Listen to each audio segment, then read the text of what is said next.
Hey YouTube, this is Chris Jones here, and I'm making a follow-up video on YouTube in response to my Imgur and Reddit post on the PC Master Race subreddit, where I talked about my Powermac G5 ATX case mod project that I've completed over the course of, say, 3 or 4 days on my Christmas break.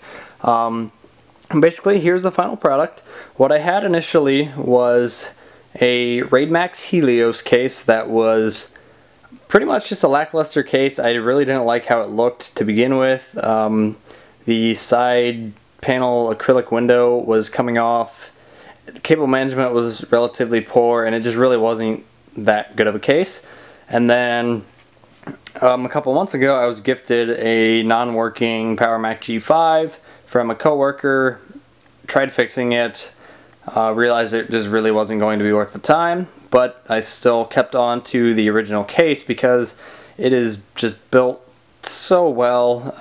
It's basically just a gigantic slab of aluminum, and I just really liked the aesthetic of it. I liked the way it looked, liked how solidly well it was built, and decided I was going to do a case mod where I was going to make it ATX compatible. I could throw my existing PC parts inside of it and everything would just work, because Apple had kind of their own proprietary motherboard and nothing was standard on here. So I wanted to modify it to make it suit my needs. So as you can see, this is pretty much the final product. I'll do a quick little tour, and I apologize for if there's any bit of a shaky cam going on in the video.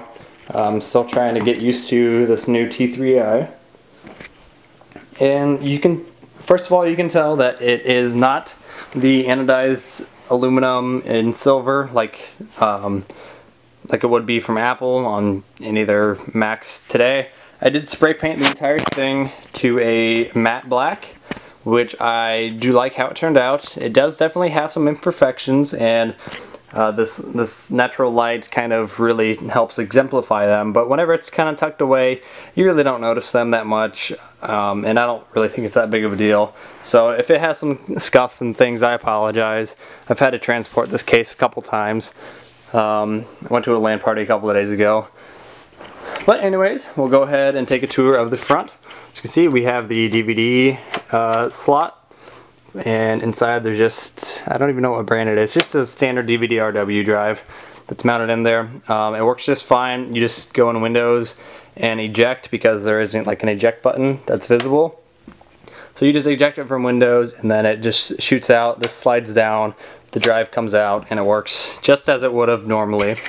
And then I also made a cut along the front for this here Rosewill USB hub and SD card reader. You can see it's got 4 USB 2.0 ports, 2 USB 2.0, USB 3.0 ports, excuse me, and then an eSATA, and then a slew of different SD cards and things like that.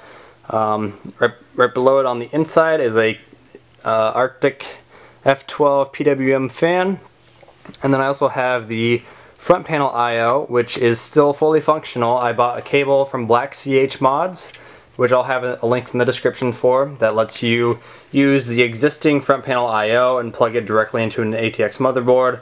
The power button, the power LED, the headphone jack, the USB port, and then the FireWire port are all fully functional. So that was really, really easy. Once I just had to wait a couple days for the cable to come in. Take you around, show you the backside. And as you can see, we have all the rear panel I/O. I did keep the latch for the side panel. That's all still just kept right in place. Nothing's changed there. But then, as you can see, this is obviously not the standard back to a G5 case. I cut along to where I could mount my motherboard tray from my old case, and like I said, I have a complete build log in the description of this video, so be sure to check that out for some high-res images of the from start to finish. But as you can see, I made some cuts along here, and then basically slid my motherboard tray in, and then used some pop rivets. So there's one there, there's one there, one there, one there, one there, one there, to hold it all in place. And so that's basically how it works. It's just held right in place and lets me have access to all the rear panel I/O. So we'll go ahead and open up the latch and slide the side panel off, which is just completely black. I painted over everything. Nothing too special about that. And then on the inside, this is where things get kind of interesting. So you've probably been able to tell that this here power cable, which was the original G5 cable, from the back is actually always plugged in, and then it runs from there along the inside to the power supply right there and is always plugged in. And the reason I had to do this was because there was really no other place to put the power supply other than the front of the case, because the motherboard tray went in upside down, leaving the CPU cooler, this Hyper 212 Evo, which is massive first of all, down here in place of where the power supply would go. So that was obviously not ideal. And the reason for that is because on most modern PC cases, the left panel is the one that pops off that you can slide all your parts in and out of, but on the G5 it's the right side panel that is easily user accessible that you'd use to do upgrades and such. So when sliding in the new motherboard tray, it had to go in upside down, because normally you'd have the CPU cooler up here, not down here, but that's why everything seems a little bit flipped. So the power supply is in the front. Then you can see the Rosewill USB hub and SD card reader, the fan I was telling you about before, and then the DVD drive up there. And then obviously the motherboard on the motherboard tray, and then the CPU cooler. Take a good look at that. And then there's also a rear fan for exhaust. And then at the top, this is where the cable management really kind of let me down, because my cables just didn't reach all the way from there, nicely routed up into the hard drive cage. So I have a Western Digital 640 gig hard drive that's actually mounted in there properly, but then unfortunately this 1 terabyte HGST notebook drive, which I just used to store games on, couldn't actually reach all the way there to be mounted properly, so that's why it's kind of hanging out here. It's Velcroed down, it's not going to go anywhere, and I haven't had any performance issues with it, no weird clicks or anything coming from the hard drive, so I'm not that worried about it. And then if you can see on top of the DVD drive is my Crucial M500 120 gig SSD back there. It's probably kind of hard for you to see, but right back there, that's where that is. And again, the same thing, the cables just wouldn't reach all the way to the hard drive cage, so unfortunately I could only mount one of them in there, which really isn't the end of the world. I mean, cable management could be improved upon, but it suits my needs just fine. And as you can see, like the SD card reader from here, that's this entire bulk of cables, because it uses Molex, it uses USB 3 headers, it uses SATA, and so there's just a massive jumble of cables coming from that. Really, the biggest thing that you would want to start off the project with if you're going to be doing a G5 ATX case mod yourself and you're concerned about cable management is get a modular power supply. It'll just make your life so much easier.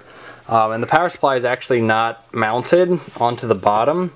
It's just kind of held in place. I have some permanent mounting tape that's holding it there, and then that lets me slide the cables right behind it and then route it through the existing cuts in the motherboard tray to have everything better cable managed. So it's not actually screwed in, it's just kind of stuck there. But again, it works just fine.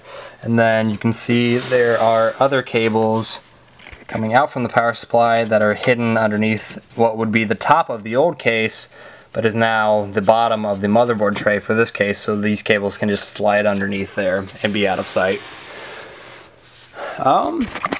And that's pretty much it. Like I said, I'll have my complete spec list in the description below. In case you're curious, I'll just run it down for you right now. FX-8350 overclocked, GTX 660, SSD, 2 hard drives, DVD drive, 16 gigs of Patriot Viper memory at 1600 megahertz. That's pretty much it. I use this for gaming, I use this for digital media production. I'm studying to be a graphic and web designer right now, so aside from my actual laptop, this is kind of my main rig for that. But like I said, primarily gaming. I have a triple monitor setup, which a GTX 660 isn't exactly what you'd expect for that, but it still works just fine. Oculus Rift, DK2, getting kind of into that.